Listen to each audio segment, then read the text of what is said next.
5 tactics that kept American families alive during World War II rationing, and every single one of them was systematically buried within 18 months of the war ending. Not because they stopped working, because they threatened the industries that replaced them. Today I'm walking you through all 5. Stick around to Tactic 3. That's the one the grocery store industry spent 40 years making sure you'd never learn. Let's set the scene. January 1942. The attack on Pearl Harbor is 6 weeks old. Rubber imports from Southeast Asia have been cut off. The federal government has just halted all civilian tire sales and is building a rationing apparatus from nothing. Within 4 months, 20 categories will be restricted: sugar, gasoline, butter, meat, canned goods, shoes, coffee, bicycles, nylon stockings. 100,000 civilian volunteers, teachers, housewives, shopkeepers, retired men, are staffing 5,500 local ration boards, handing out stamp books, making judgment calls about who gets an extra gallon of fuel and who doesn't. Here's what that produced. Not just compliance, ingenuity. American families didn't just survive the rationing system, they learned to work it. They found the gaps. They built parallel systems. They turned constraints into tactics. 5 of those tactics are worth covering today, not as wartime curiosities, as blueprints. Each was a rational response to a specific shortage, and each has a specific story about why it vanished so completely that most Americans alive today have never heard of it. Number 3 is the one that will change how you read a grocery store aisle. I've organized these by scale, starting with what one person could do with their car and their wardrobe, building toward what happened when an entire community pooled its ration stamps, its surplus farm produce, and its borrowed gas coupons into something that shouldn't have been possible. Each is grounded in a specific shortage, a specific year, and a specific person or organization that built the solution. Let's start. Tactic 1, Victory Speed. You've probably heard there was gasoline rationing during World War II. Most people half remember the A, B, C sticker system. The letter on your windshield determined how many gallons you could buy per week. 3 gallons for most drivers, 8 for industrial carpoolers. That's the version you know. Gas as the scarce resource. But here's what almost nobody knows. The 35 miles per hour national speed limit, the victory speed imposed in 1942, wasn't primarily about fuel. It was about rubber. Picture this. Pre-war, 75% of all American rubber consumption went to car tires. A single battleship required 75 tons of rubber. By December 1941, Japan's conquest of Malaysia and Indonesia had cut off 90% of the natural rubber supply the United States depended on. The pre-war domestic stockpile was estimated at less than 1 year's supply. Every tire on every American road was suddenly a war asset. The mathematics were specific. A tire driven at 60 miles per hour wore through its rubber roughly twice as fast as the same tire at 35. Highway gasoline consumption fell to 32% of pre-war levels by 1944, not from fuel shortages alone, but because slow driving was rubber conservation. Every mile at 35 instead of 60 extended the lifespan of a resource with no domestic replacement. The sticker system was more structured than most people remember. A stickers, the lowest tier, gave 3 to 4 gallons per week to most civilian drivers. B allowed 8 to 10 gallons for industrial workers who could document carpooling 3 or more passengers. C was effectively unlimited: doctors, mail carriers, critical occupations. And then there was the X sticker, unlimited gasoline for VIPs, clergy, police, civil defense officials. And quietly, with no public announcement, 200 United States congressmen who awarded themselves X stickers in 1942. When the press found out, the backlash was immediate. Several congressmen surrendered their stickers under public pressure. None faced formal consequences. For 4 years, Americans walked, bicycled, and carpooled. Victory Speed created a shared road culture that had never existed in the country's automotive history and hasn't existed since. What ended it? The Federal Aid Highway Act of 1956, the Eisenhower Interstate System, engineered from the ground up for 65+ miles per hour individual automobile travel. The synthetic rubber industry that had been built during the war on government contracts needed you back at full speed. The oil industry needed the gallons. The tire industry needed the volume. The 35 miles per hour shared commute was an inconvenience to all three, and within a decade it was a historical footnote. Now, Tactic 1 was about what you did with your car. Tactic 2 is about what happened when the war took away something American women had been buying for exactly 2 years. Tactic 2, the leg makeup bar, May 1940. Nylon stockings went on sale at department stores for the first time. They sold out in 2 days. Within 1 year, 64 million pairs had been sold. If you ask most Americans what happened during the war, you'll hear, women couldn't get nylons anymore. They drew seams on their legs. That's true. That's also the least interesting part. What history class never told you is this.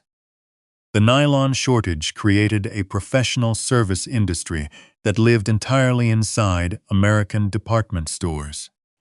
Women didn't just simulate stockings at home.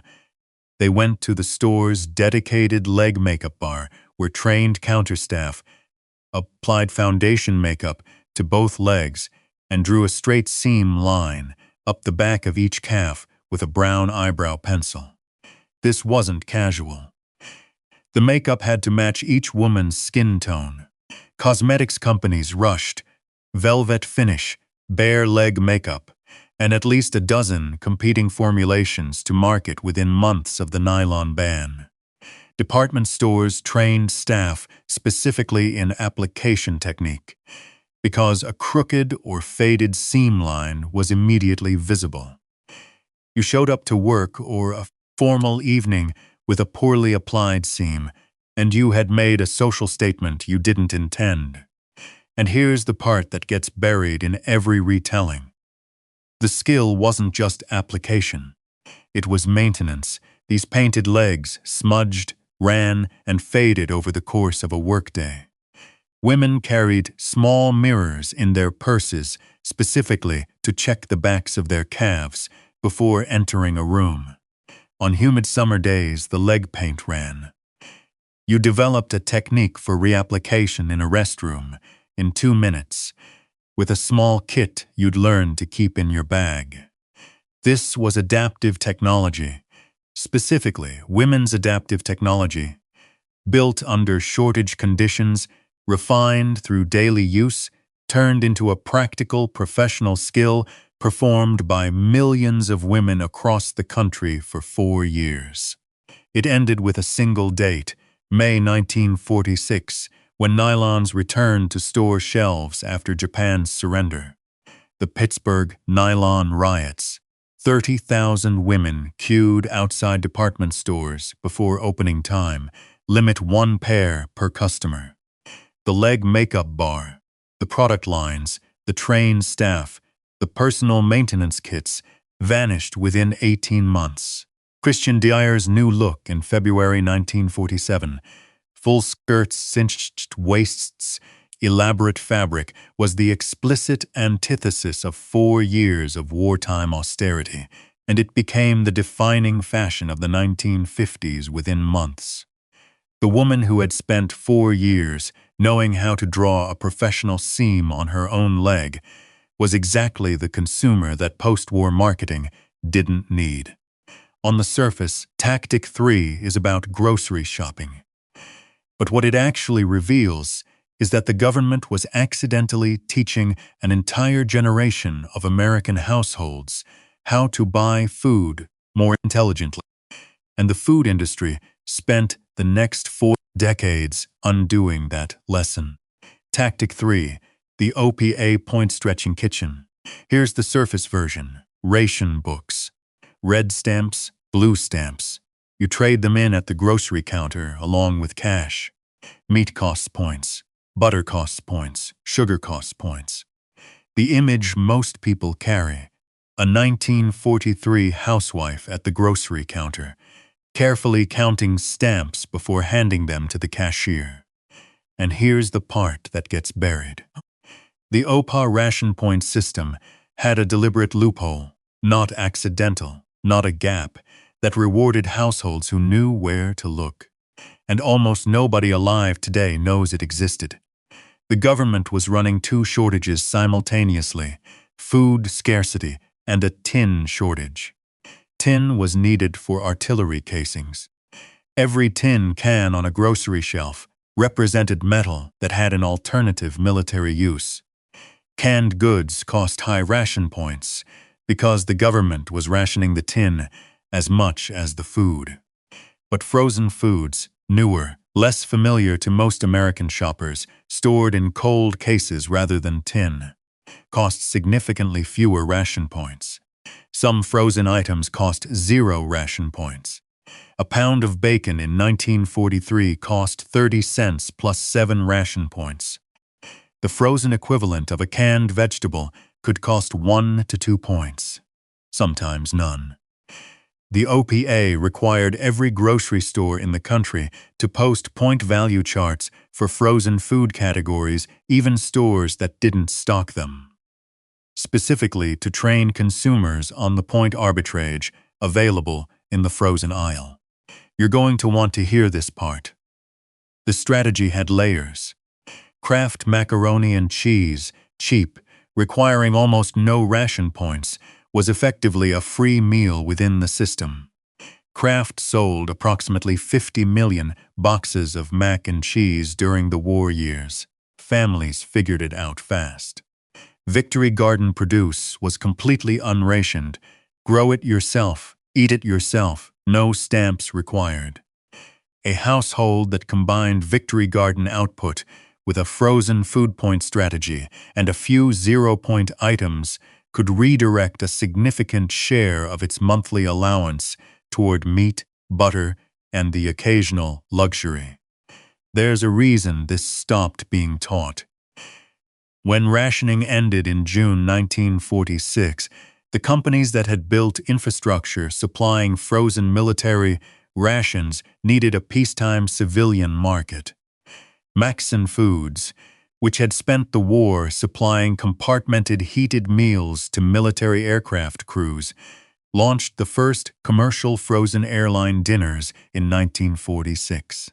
Direct ancestor of the TV dinner, Bird's Eye fish sticks reached test markets in 1952. 7 million pounds sold that year, 30 million by 1954.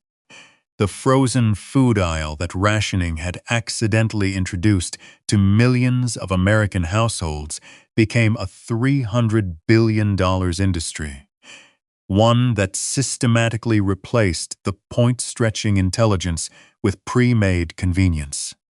Laura Shapiro, in Something from the Oven, documents the precise moment when the food industry shifted from serving wartime needs to creating peacetime habits.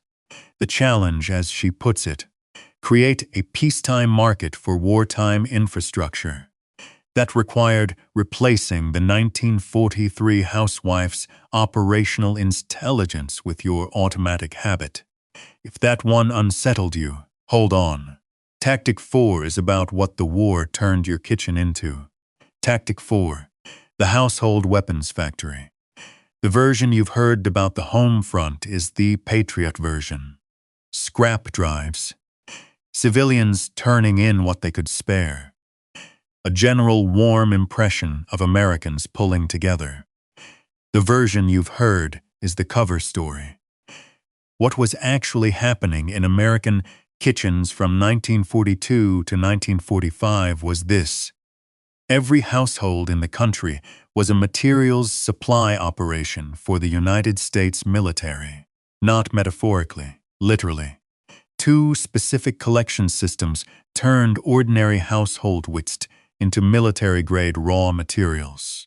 First, cooking fat, the used grease from frying bacon, rendering lard, draining a chicken pan. Women were instructed by the OPA and the USTA Extension Service to collect it in coffee cans, standard-sized, kept near the stove. When full, you brought the can to the butcher.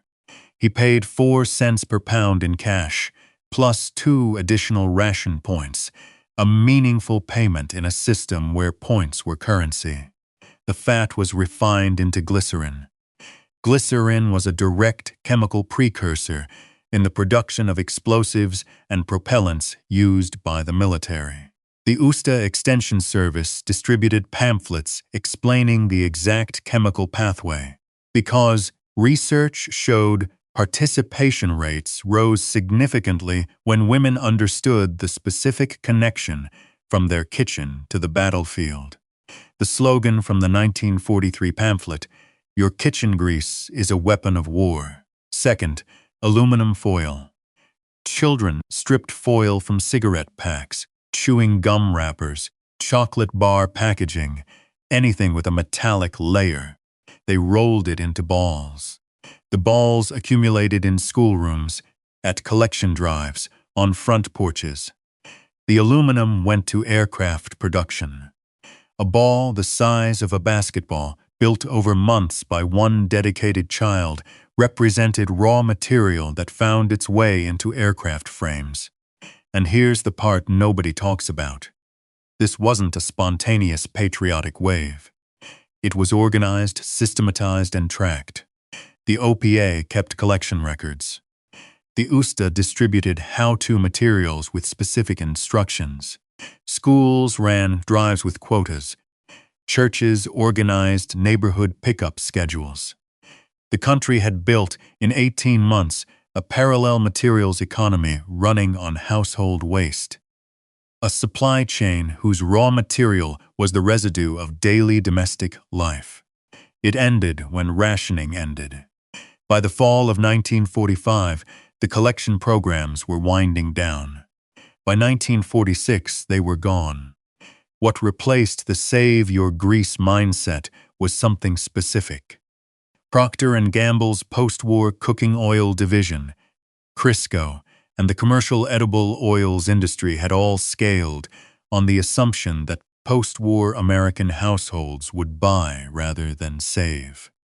The message of the post-war kitchen wasn't "your waste has value."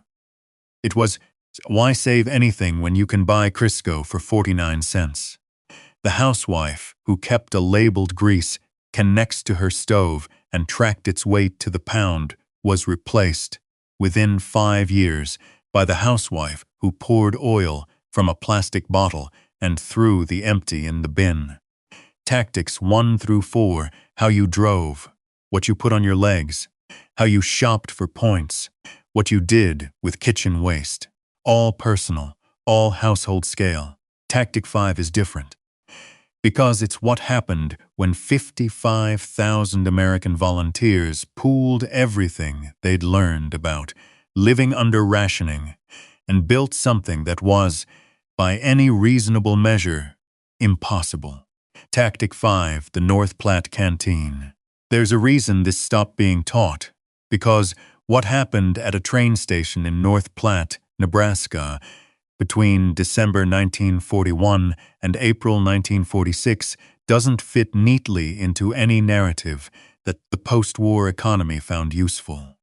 Here's what most people know about home front community spirit. Vague impressions, bake sales, victory gardens, people helping each other out in sepia-toned photographs. That's the surface. Here's what actually happened. December 25, 1941, 18 days after Pearl Harbor. A 26-year-old woman named Ray Wilson heard a rumor that a troop train carrying Nebraska's own Company D was passing through North Platte. She organized the town. They showed up at the station with food, sandwiches, cakes, cookies, coffee, to give to their boys before they shipped out.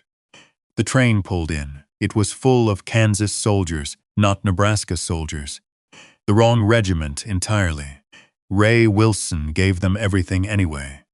And then she decided to make it permanent. What she built over the next 4 years is one of the most operationally sophisticated volunteer logistics operations in American history. The North Platte Canteen met as many as 24 trains per day. Each train carried 3,000 to 5,000 military personnel, men and women shipping to or returning from the Pacific and European theaters. The canteen served approximately 6 million service members between December 1941 and April 1946. Everyone received food. Many received a birthday cake if it was their birthday. Angel food cakes, mostly because they were achievable under rationing constraints. The young men shipping to the Pacific received a popcorn ball with a handwritten note tucked inside from a Nebraska teenage girl. Some of those notes began pen-pal relationships. Some of those pen-pal relationships ended in marriages. 55,000 volunteers. 125 towns. Some drove 200 miles each way to serve a 4-hour shift. Here is the March 1945 record. 40,161 cookies, 30,679 hard-boiled eggs, 6,547 donuts, 2,419 loaves of bread, 2,845 pounds of meat in a single month, under full wartime rationing. Financed entirely by donated ration stamps, surplus farm produce, and pooled gas coupons, not a single dollar of government funding. This was Ray Wilson's specific innovation. She understood the rationing system at the granular level. You couldn't buy what you didn't have stamps for, but you could donate stamps. You could redirect farm surplus that was unrationed. You could pool the gas coupons of 55,000 volunteers to move food and people across a 200-mile radius. The rationing system that was supposed to constrain civilian consumption was, in her hands, a resource allocation mechanism she optimized better than the government that designed it. There's a reason this stopped being taught. On April 1946, the Union Pacific Railroad notified the Canteen Committee that transcontinental trains would no longer be making passenger stops in North Platte. Not because the volunteers wanted to stop. Not because the food had run out. Not because Ray Wilson was done. The railroad's post-war scheduling didn't include the stop. 55,000 volunteers. 4 years of service. 6 million people fed. 1 administrative letter from a railroad office. Ray Wilson's organizational files are held at the Nebraska State Historical Society. A small museum in North Platte displays the original punch card records, the methodology she developed. How a community under wartime rationing constraints built a self-sustaining logistics network at that scale with zero government funding has never been formally studied as a replicable model, and never been replicated in American peacetime at anything approaching that scale. All 5 tactics died in the same window. Victory Speed, August 1945, Leg Makeup Bar, gone by 1947. Fat and Foil Collection, wound down by fall 1945. North Platte Canteen, closed April 1946. Point Stretching Kitchen, displaced by 1950. That's not coincidence. 3 forces converged. First, the war industries needed peacetime customers. The synthetic rubber plants, frozen food factories, commercial cooking oil, processors, and nylon manufacturers had all been built or massively expanded on government contracts. When the contracts ended, They needed consumer revenue, fast. The fastest way to generate it was to make the wartime adaptations unnecessary. Why drive at 35 miles per hour and nurse your tires when new synthetic rubber tires are available? Why point stretch at the grocery store when Swanson's has a frozen dinner? Why save your kitchen grease when Crisco is 49 cents?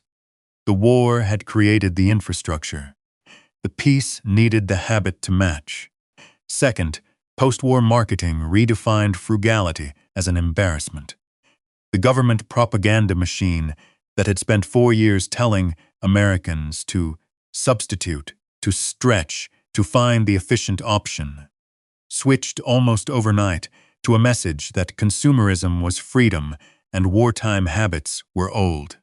Real wages had risen 44% between 1940 and 1944. The families who had survived on ration points had more disposable income than any previous generation. They didn't want to draw seams on their legs. They wanted real nylons.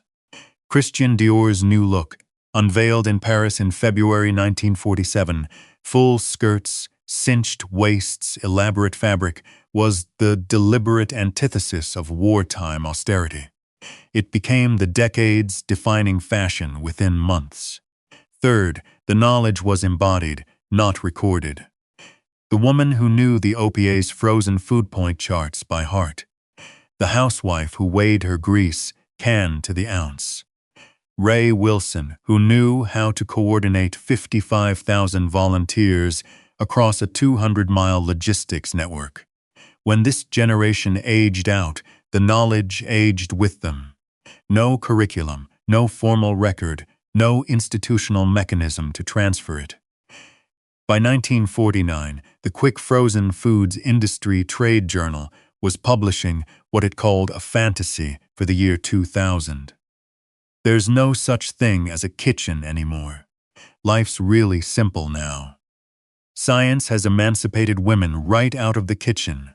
That was a fantasy in 1949. By 1965, it was the market's stated goal. Here's what was never made illegal. The victory speed principle holds up in modern tire data. Driving at 55 miles per hour versus 75 extends tire lifespan. Measurably, tire manufacturers confirm it, though they'd prefer you drove faster and bought replacements sooner. Nothing prevents you from applying that calculation to your own driving. Frozen vegetables remain nutritionally equivalent or superior to fresh in most studies, frozen within hours of harvest, maintaining vitamin content that fresh produce loses over days between field and store. The OPA's original logic translates directly. Look for the same nutrition at lower cost by switching format. The point arbitrage is now price per ounce rather than ration stamps. The tool is the unit price label on the shelf edge, not an OPA poster. The principle is identical. Rendering cooking fat, keeping a clean container, collecting bacon grease, using it for cooking, is still practiced in Appalachian, Southern, and Midwest farm communities. The chemistry that made it worth collecting in 1943 hasn't changed. The canteen model, community-organized resource sharing with zero government intermediary, re-emerged during 2020 in dozens of American cities, operating on exactly the principle Ray Wilson used in December 1941.